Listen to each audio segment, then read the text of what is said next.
وعلیکم السلام ورحمت الله. ملګري پوښتنه دې کړې چې د 15 شعبان روژه د حدیثونه ثابت ده که ثابت نه؟ نو جواب دا دی او دا د حدیثونه ثابته ده.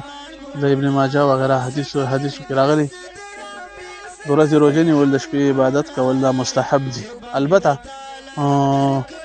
کومو کسانو چې پیرت کړی کومو پتاو چې پیرت کړی دی هغه په فرض لازم باندې کړی دی چې یاره فرض لازم ګڼل دا صحیح نه دي، دا بدعت دی. نو صرف په دې بنیاد باندې روژه نیول د مستحب معنی ده چې کوي نیوله ثواب ته په ملاوي، عبادت یې وکړو ثواب ته په ملاوي، کوي نه کړل ملامتیا او طعنه وغیره پکې نشته.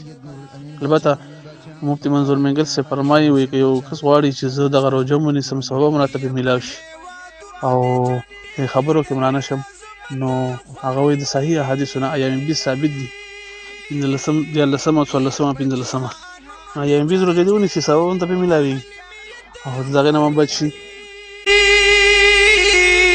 وعلیکم السلام ورحمت الله. ملګري پوښتنه دې کړې چې قرآن ښکلولو تندي ډوله دی تندي پسې مګل راځي منځه څنګه دی؟ نو جواب دا دی چې قرآن لوی کتاب دی د برکت او د عظمت. یو سړی د عظمت د وجې نه د برکت د وجې نه د مینه محبت د وجې نه خپل مخ پسې سترګو پسې یا تندي پسې ومږي یا ورچت کي د کې څه حرج نشته. البته او تراخته کېږي نه قرآن ته داسې تندي دې تراخته کې قرآن سره ولګي.